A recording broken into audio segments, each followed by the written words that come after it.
Karena di lokasi yang akan mereka tuju itu, ini dulunya memang untuk tempat ritual. Dan sekitar jam 11 malam, ritual ini pun dimulai. Kentongan bambu itu diketuk lagi, tok tok tok tok tok tok, monggo ditumbas tempene, begitu terus. Dan dia ini menawarkannya berulang-ulang. Nah, lama-lama cahaya ini semakin mendekat ke arah Kang Jemblung. Pas dia lihat ke atas, ini kepala manusia. Ternyata yang dilihat Kang Jemblung ini bukan orang.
Bismillahirrahmanirrahim. Assalamualaikum warahmatullahi wabarakatuh. Sobat Kembara Sunyi dimanapun teman-teman berada. Pada kesempatan kali ini kami akan membagikan cerita yang dikirim oleh Mas Raga yang asalnya dari Ponorogo, Jawa Timur. Sebelum kita masuk ke ceritanya, untuk teman-teman yang nonton tayangan ini dan belum subscribe, jangan lupa untuk subscribe lebih dulu agar channel Kembara Sunyi ini lebih berkembang lagi dan kami lebih bersemangat lagi dalam membuat konten-konten terbaru di Kembara Sunyi. Dan untuk teman-teman yang telah mendukung kami sejauh ini, kami mengucapkan terima kasih banyak. Semoga amal kebaikan teman-teman dibalas kebaikan berlipat oleh Allah Subhanahu wa Ta'ala.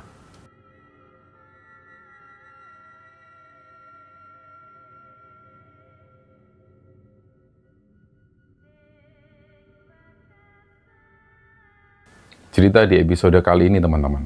Ceritanya dibagikan oleh sobat kembara dari Ponorogo, namanya Mas Raga. Nah, di kesempatan kali ini Mas Raga ingin membagikan cerita. Tapi cerita ini sebenarnya adalah pengalaman dari salah satu temannya Mas Raga. Jadi karena temannya Mas Raga ini ada kendala, salah satunya yaitu karena beliau ini nggak tahu caranya untuk mengirim email. Jadi Mas Raga di sini membantu untuk menceritakan kembali pengalaman beliau. Dan selanjutnya Mas Raga ini mengirim ceritanya via email ke Kembara Sunyi.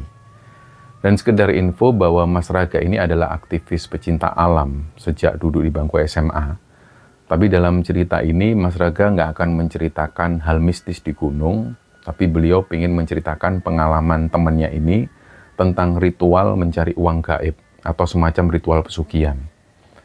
Dan cerita ini sudah atas persetujuan dari temannya Mas Raga, dan kebetulan rumah Mas Raga ini juga sangat dekat sekali dengan ritual pesugihan tersebut. Jaraknya hanya sekitar 300 meteran lah. Jadi untuk semua nama dalam cerita ini sudah kami samarkan semua. Dan untuk nama lokasi ini nanti tetap akan kami sebutkan. Meskipun nantinya kami hanya menyebut wilayah kabupaten atau nama kotanya. Tujuannya adalah bukan untuk apa-apa, tapi untuk menjaga adab. Bahwa setiap tempat atau lokasi ini pasti mempunyai yoni atau mempunyai daya sakralnya masing-masing. Contohnya ketika di suatu tempat ada pohon beringin misalnya, dan di situ alasan pohon beringin atau misalnya rumpun bambu banyak sekali dikeramatkan di suatu tempat, ini karena memang pohon-pohon tersebut itu termasuk pohon yang bisa menyimpan air, dan sebenarnya pohon-pohon inilah yang bisa mencegah erosi. Jadi ketika pohon-pohon tersebut itu dianggap biasa, maka pasti nanti akan banyak ditebangi dan bisa menyebabkan kekeringan. Jadi kita generasi sekarang ini mungkin baru paham bahwa ini adalah bentuk edukasi non-formal dari para leluhur kita. Dengan adanya mitos ini, itu secara nggak langsung akhirnya mendidik masyarakat tentang pentingnya untuk menjaga pohon tanpa mereka harus menjelaskan secara ilmiah. Jadi nantinya anak-anak ini akan tumbuh dengan pemahaman bahwa pohon beringin adalah sesuatu yang harus dihormati dan tidak boleh diganggu. Jadi cerita tentang pohon beringin yang angker dan juga berpenunggu ini bukanlah sekedar tahayul kosong, melainkan ini adalah sebuah kearifan lokal yang sangat luar biasa cerdik sekali dari nenek moyang kita dulu. Ini adalah bentuk konservasi lingkungan yang dilakukan oleh leluhur kita melalui cara yang mungkin menurut mereka itu, ya cara inilah yang paling bisa dipahami oleh masyarakat pada masa itu, jauh sebelum konsep-konsep lingkungan modern kita kenal. Nah, ini menunjukkan betapa nenek moyang kita itu sangat menghargai dan memahami alam di sekitar mereka. Ya, meskipun kita tahu di sisi lain, bagi kita, seorang muslim ini memahami bahwa memang bangsa jin juga menjadikan pohon dan juga gua-gua itu sebagai rumah mereka. Nah, di cerita ini teman-teman, nantinya akan ada 4 kali ritual yang dilakukan di 2 lokasi yang berbeda. 2 kali mereka melakukan ritual di daerah Medion, dan yang selanjutnya mereka melakukan ritual di daerah Ponorogo, itu juga sekitar 2 kali. Nah, tokoh utama dalam cerita ini namanya Kang Jemblung. Nah, Kang Jemblung ini itu karakternya orangnya ngelonjom. Dia masa bodoh dan nggak takut dengan demit-demit. Ini bukan karena Kang Jemblung itu orang pinter, dia ini orang biasa.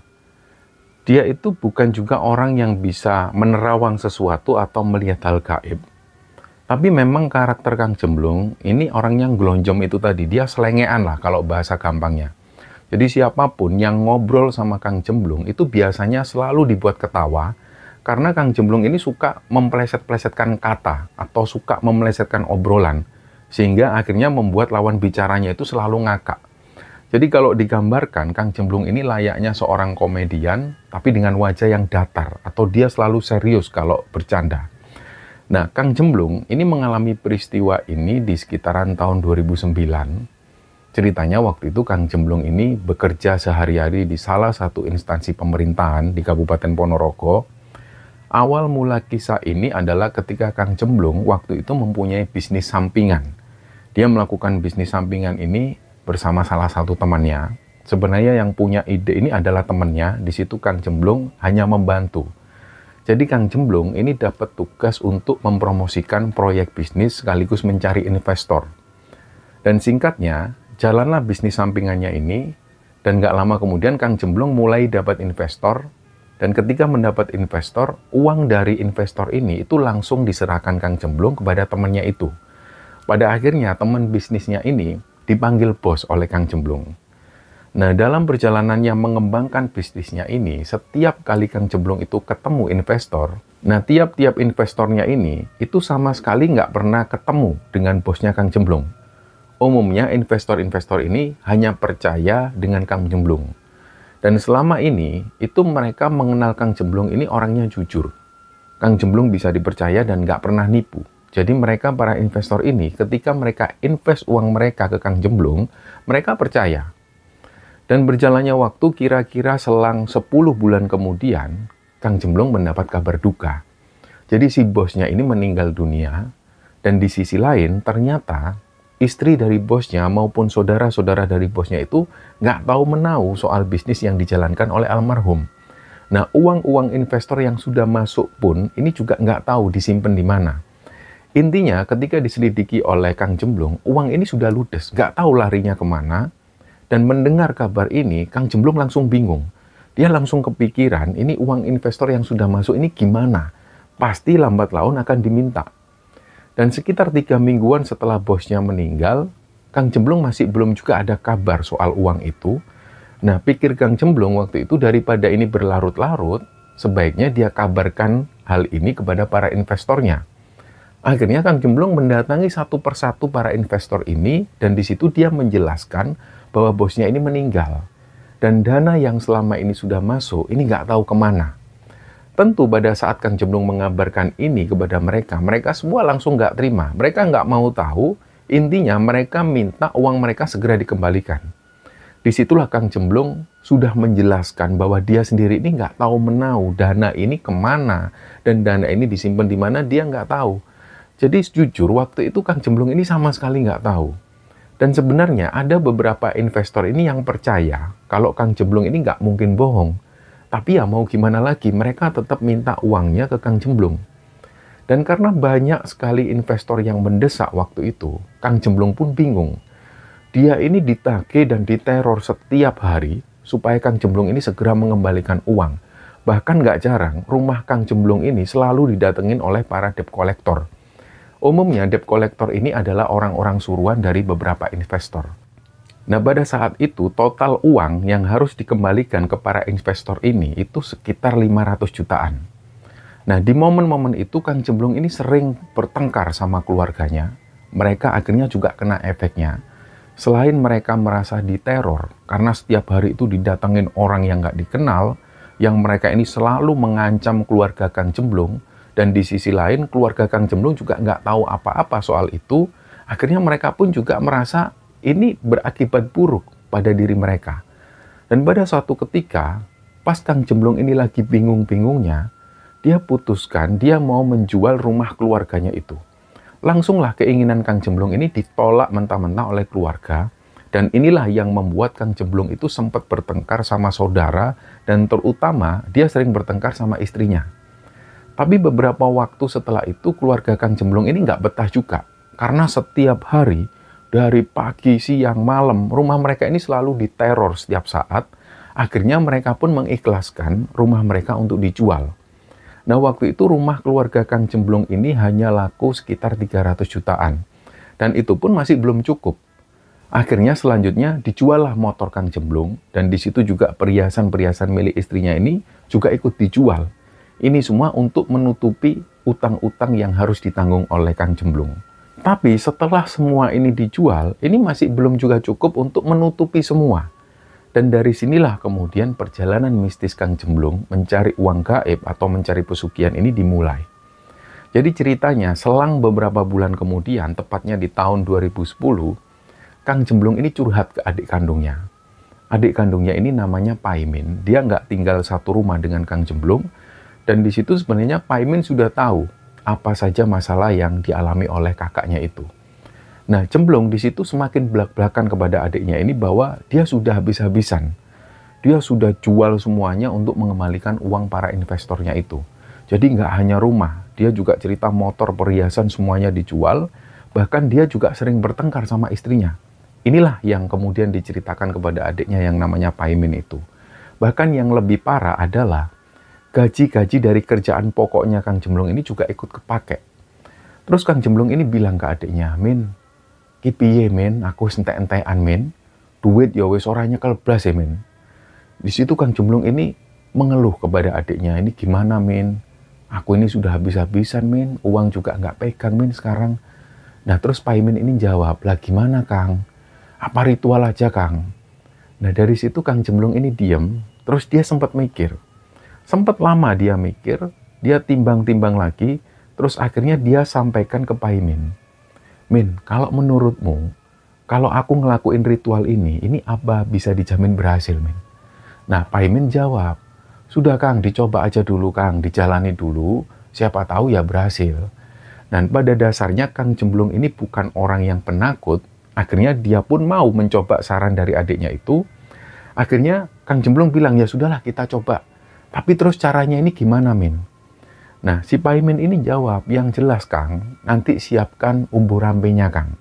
Nah, maksud dari umbu rampe ini adalah segala keperluan perlengkapan sesajen. Di situ Paimin menjelaskan bahwa lokasi ritual ini ada di Madiun. Lokasinya itu dekat sekali dengan rumah masa kecil Paimin dan juga Kang Jemblung. Memang orang tua Kang Jemblung dan juga Paimin ini berasal dari Kabupaten Madiun. Sewaktu mereka kecil dulu, mereka sering main ke pinggiran sungai. Kadang mereka juga mancing di situ, kadang yang cuma sekedar duduk-duduk di pinggir sungai. Nah, di sekitar sungai itulah yang nantinya akan dijadikan tempat ritual. Paimin sendiri masih ingat, waktu mereka ini masih duduk di bangku SD dulu, Paimin ini pernah main di pinggiran sungai. Dia berjalan menyusuri sungai, terus Paimin ini melihat ada sebuah lokasi. Lokasi ini ada di pojokan, persis di kerumunan pepohonan bambu. Dan di situ ada beberapa bekas sesajen. Ada dupa juga yang masih nyala. Dan Paimin semakin melihat ke sana, ini banyak sekali taburan kembang yang sudah hampir kering. Terus ada juga beberapa batang rokok kelopot. Setelah itu Paimin ini kembali berjalan pulang, dan di tengah perjalanan, karena dia penasaran, dia sempat tanya ke warga tentang sesajen ini. Di situ warga desa menceritakan bahwa tempat tersebut ini adalah tempat ritual untuk mencari uang gaib. Akhirnya, cerita dari warga inilah yang disampaikan Paimin kepada Kang Jemblung. Kang Jemblung ini pernah mendengar memang adanya orang yang melakukan ritual uang gaib. Dan sepengetahuan Kang Jemblung, ritualnya ini namanya sate gagak. Jadi pelaku penarikan uang gaib ini, dia harus menyiapkan sate dengan bahan daging burung gagak untuk ritualnya. Selanjutnya, sate gagak ini dibakar di lokasi angker itu, dan setelahnya, dia akan didatengin oleh sosok penunggu di tempat itu. Dan setelah penunggu ini makan sate gagak, dia akan membayar dengan jumlah uang banyak ke pelakunya. Dan ritual ini menurut Kang Jemblung tentu mahal dan pasti ribet. Jadi Kang Jemblung ini ngomong ke Paimin, Min, biasanya ya Min, kalau melakukan ritual yang kayak gini, itu ritualnya sate gagak. Ini jelas mahal Min, aku nggak punya uang Min. Nah Paimin menjawab, enggak Kang, nggak perlu ritual sate gagak, Kang. Kita jual tempe mentah aja, Kang. Jadi tahun lalu itu, Kang, ada temenku yang ngelakuin ritual. Dia ini jual tempe mentah, Kang. Terus dia dapat uang jutaan. Nah, ritual ini itu hampir sama lah kayak sate gagak.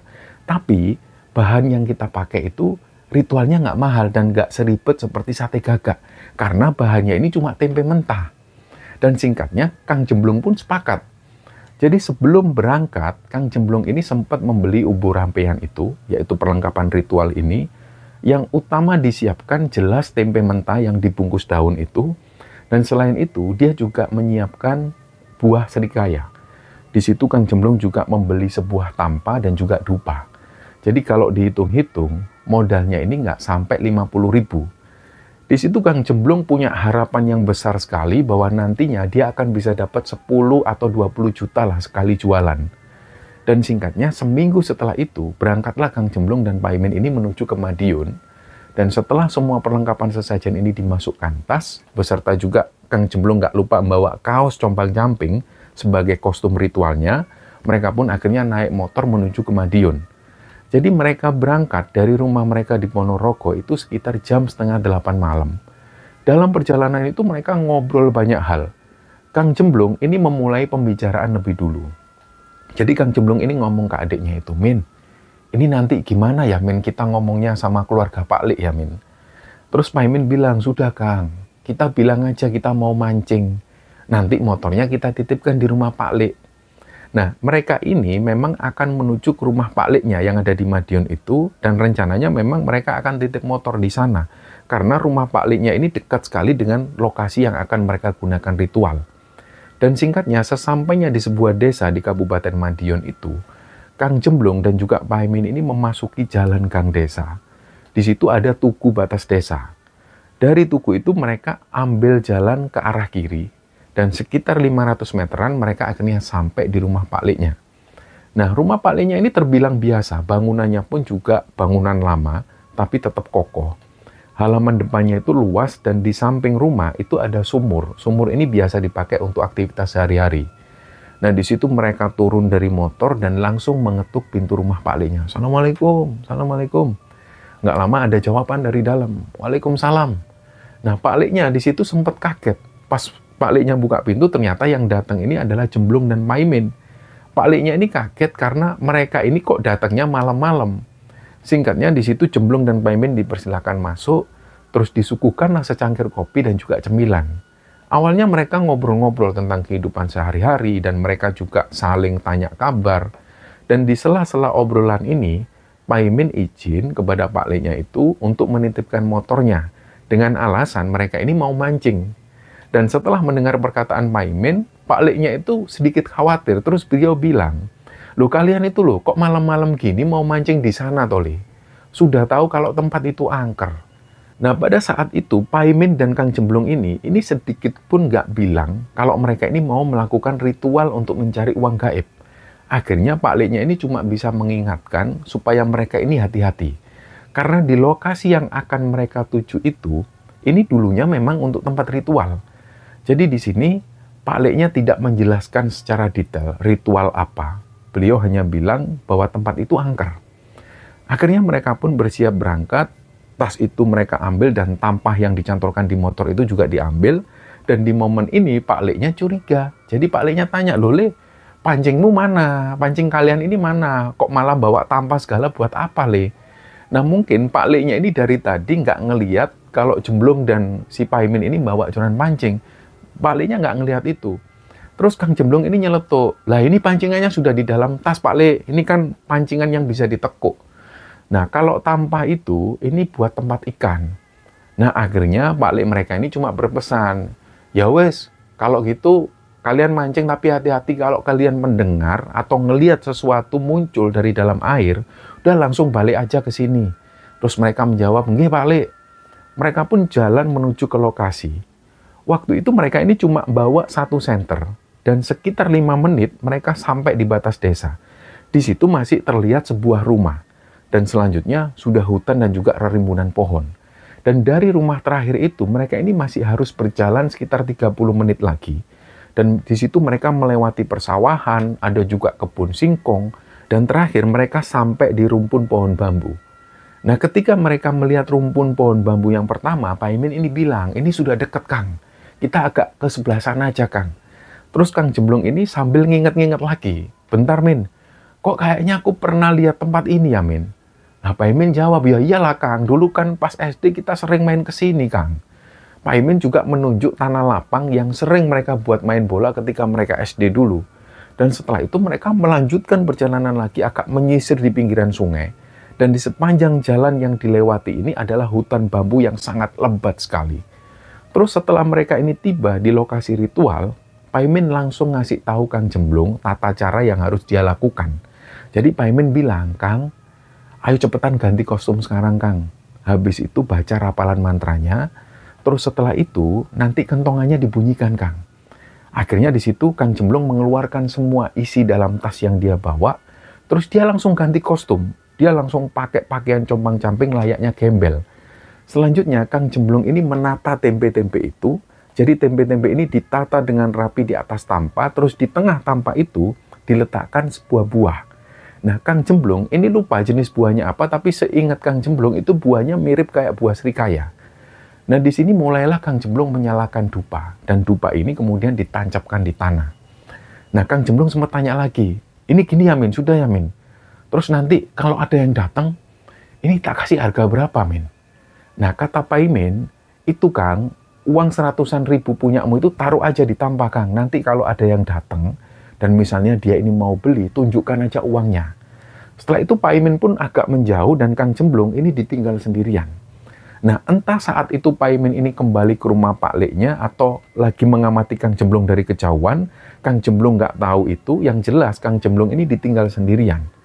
Dan sekitar jam 11 malam ritual ini pun dimulai. Kang Jemblong itu mengetuk kentongan ini sambil berkata, tempe, tempe, tuk, tuk, tuk, tuk, tuk, tempe. Monggo ditumbas tempe nih. Jadi mirip kayak orang yang lagi jualan. Nah, Kang Jemblong ini terus memukul kentongan ini sambil terus menawarkan dagangan tempenya itu. Seolah-olah ya kayak orang yang lagi jualan. Nah, kentongan ini itu untuk mengusik makhluk halus. Supaya makhluk halus yang menunggu tempat angker ini itu terganggu. Dan penampilan Jemblong yang mirip gembel ini menunjukkan ke para makhluk halus menunggu tempat ini bahwa Jemblong ini orang yang lagi butuh uang. Nah, kira-kira seperti itu tujuannya. Jemblong di sini masih terus membunyikan kentongannya sambil dia terus berucap, monggo, monggo, ditumpas timbene, monggo ditumbas, tuk, tuk, tuk, tuk. Nah, 30 menit pertama nggak ada tanda apapun. Dan selang sekitar 1 jam setelah itu mulai terdengar suara kucing. Nah, ada suara kucing yang lagi kawin atau kucing ini lagi tarung. Wow, wow. Suaranya itu terdengar jauh, bukan di sekitar lokasi ritual, dan suaranya itu menggema sekali. Nah, karena suaranya ini terdengar samar-samar, Kang Jemblong mencoba mengabaikan suara kucing ini. Tapi lama-lama, ini kok seperti bukan suara kucing, tapi kayak suara bayi yang nangis. Disinilah Kang Jemblong itu bingung.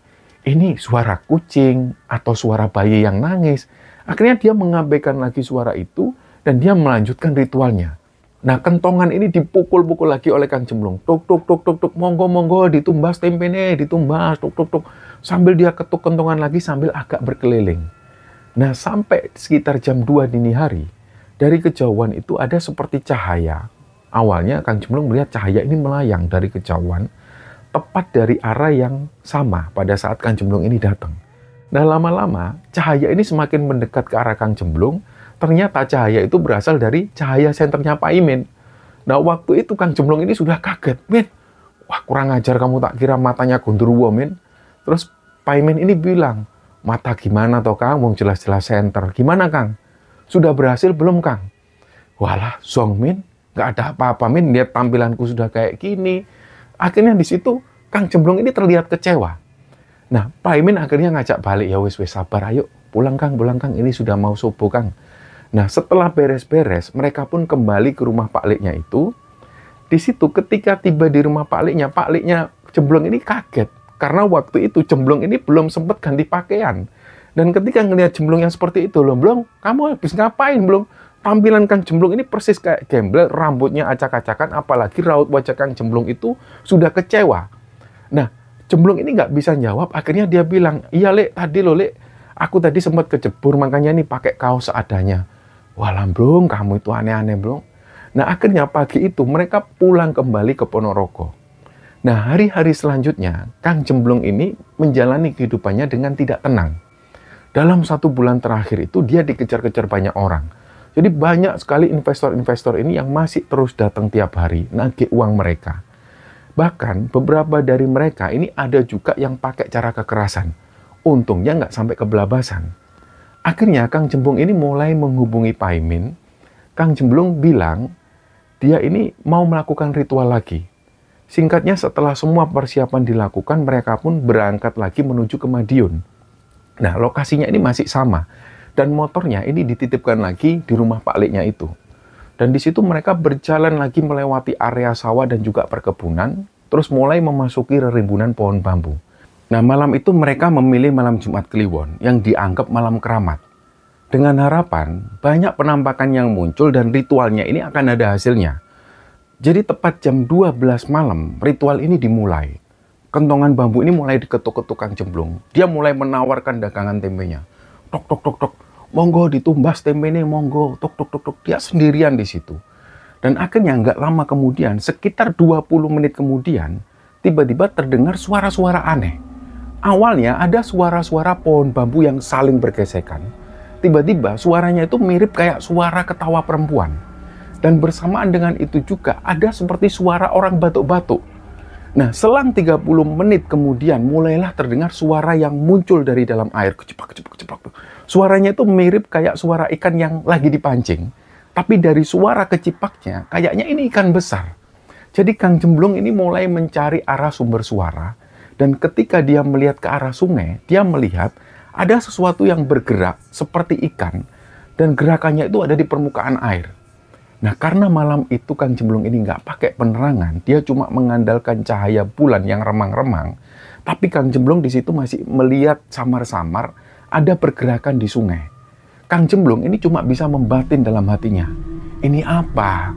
Apa iya ini ikan? Tapi kalau ikan kok besar banget? Pokoknya suara ini terus terdengar disertai dengan kecipakan air yang besar. Nah, tiba-tiba muncullah sosok ini ke permukaan dan beberapa detik sosok ini keluar dari sungai terus terbang ke atas. Karena penerangan yang mirim waktu itu, Kang Jemblong ini mengira kalau ini ikan terbang atau ikan yang loncat. Dan ternyata pas dia lihat ke atas, ini kepala manusia. Wajahnya hitam, matanya itu merah, agak terlihat menyala.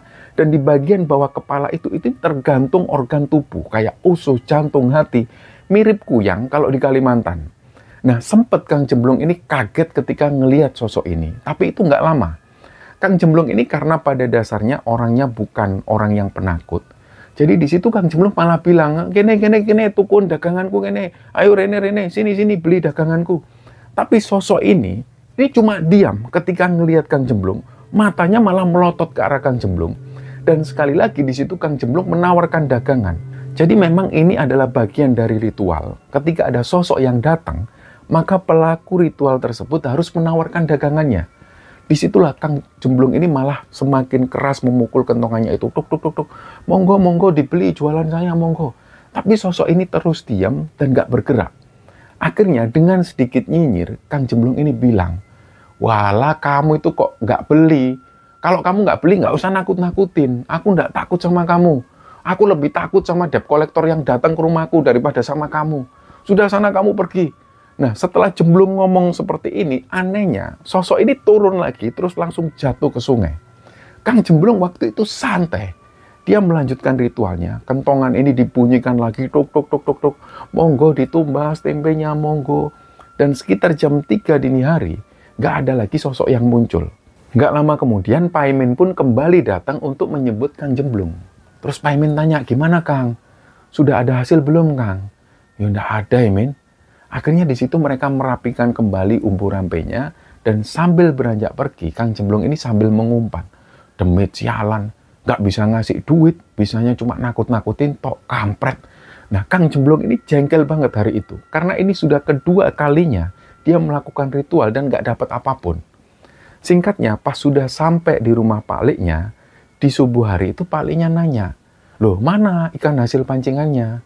Nah, di situ Kang Jemblung ini keceplosan ngomong kalau dia waktu itu melakukan ritual penarikan uang gaib. Nah, Pak Liknya sempat kaget. Tapi karena latar belakang Pak Liknya ini juga orang yang bisa semacam itu, beliau juga suka melakukan ritual.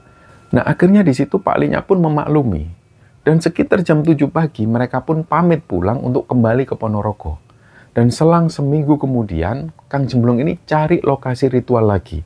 Dan lokasi yang dipilih pada saat itu, ini nggak jauh dari lokasi Kelampis Ireng. Jaraknya itu hanya sekitar 2 kilometeran lah dari Kelampis Ireng Ponorogo. Nah, teman-teman yang sudah lama nonton Kembar Asunyi sudah pasti tahu tentang Kelampis Ireng. Sudah sering juga kami ceritakan. Jadi Kelampis Ireng ini merupakan lokasi yang dikeramatkan oleh orang-orang di sekitar sana.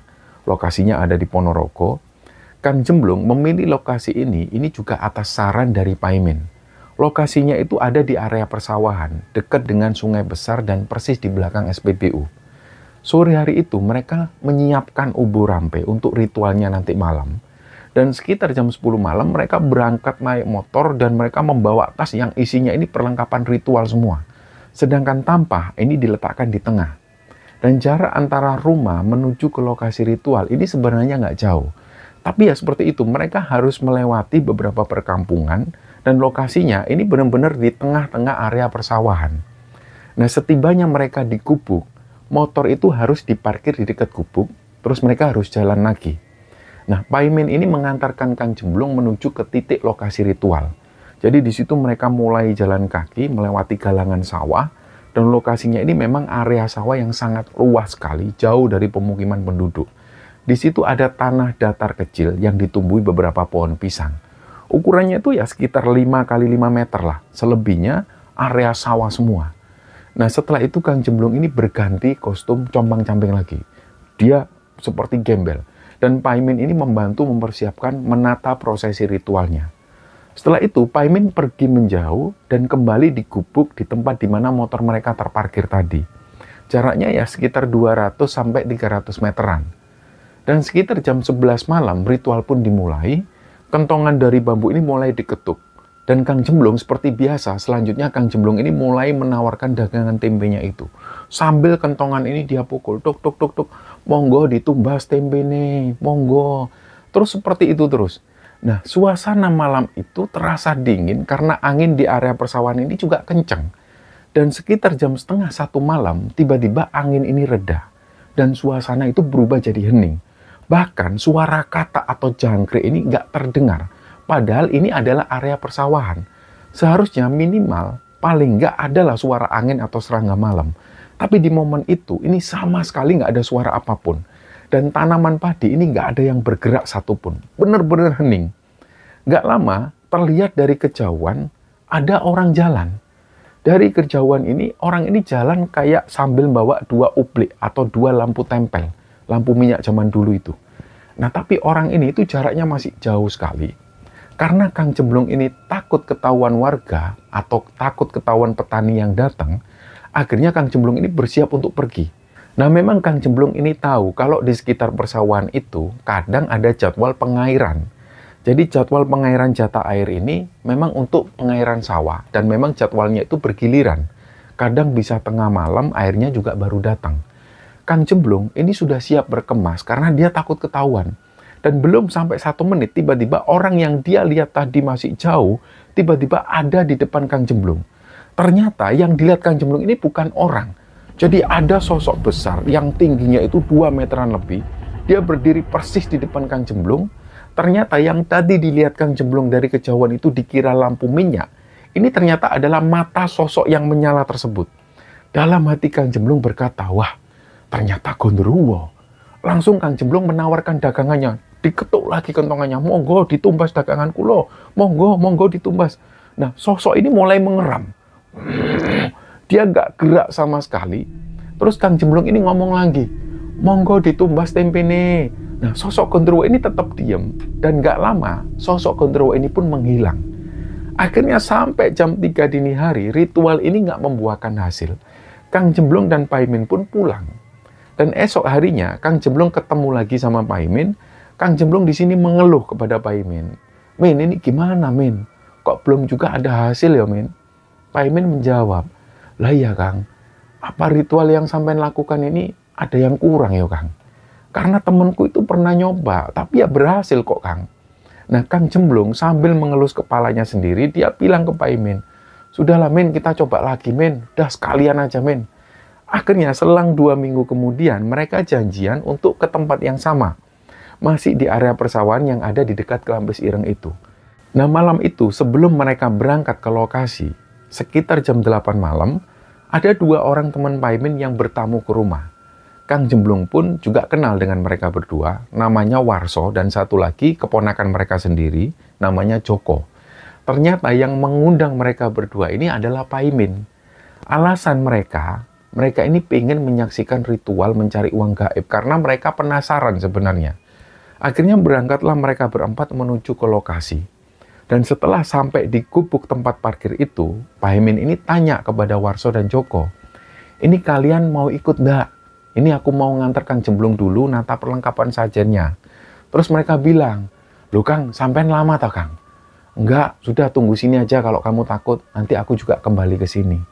Nah, setelah sampai di lokasi ritual, dan di situ Paimin membantu Kang Jemblong menata umbu rampe, Paimin kembali lagi ke gubuk, dia menemui Warso dan Joko.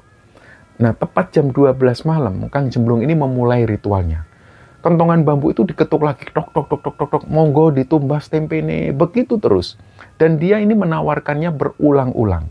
Beberapa waktu berlalu, nggak ada tanda-tanda apapun. Dan sekitar 1 jam setelah itu, tiba-tiba muncul sosok pocong. Pocong ini tiba-tiba berdiri di hadapan Kang Jemblong, jaraknya kira-kira hanya sekitar 10 meteran. Tapi sosok pocong ini nggak berani mendekat.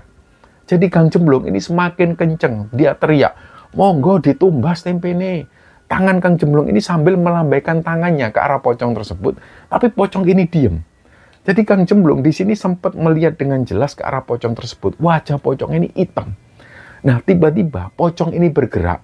Pocong ini malah pergi menjauh, bukan lompat, tapi pocong ini kayak melayang. Di situ sekali lagi Kang Jemblong ini garuk-garuk kepala sambil dia ini melihat dirinya sendiri. Walah, aku ini ya, pocong aja sampai takut sama aku. Kok heran aku. Dan pocong ini akhirnya menuju ke lokasi gubuk yang ditempati oleh Paimin, Warso, dan Joko. Pada saat itulah Kang Jemblong ketika tahu bahwa pocong ini menuju ke arah gubuk itu, Kang Jemblong ini diem. Jadi dari arah gubuk, Kang Jemblong itu melihat Paimin, Warso, dan juga Joko ini kemudian lari kocar-kacir sambil mereka ini teriak histeris. Woi Kang, pocong Kang, pocong. Nah, Kang Jemblong di situ malah ngakak pas tahu ketika mereka ini lari kocar-kacir. Akhirnya Kang Jemblong ini merapikan umbu rampenya dan dia jalan santai menuju ke gubuk. Dia tetap santai. Sesampainya di gubuk, yang ada di sana ini hanya sepeda motor yang terparkir. Dan nggak tahu Joko, Warso, dan juga Paimin ini lari kemana. Sambil menunggu mereka, Kang Jemblong ini nyalakan rokok.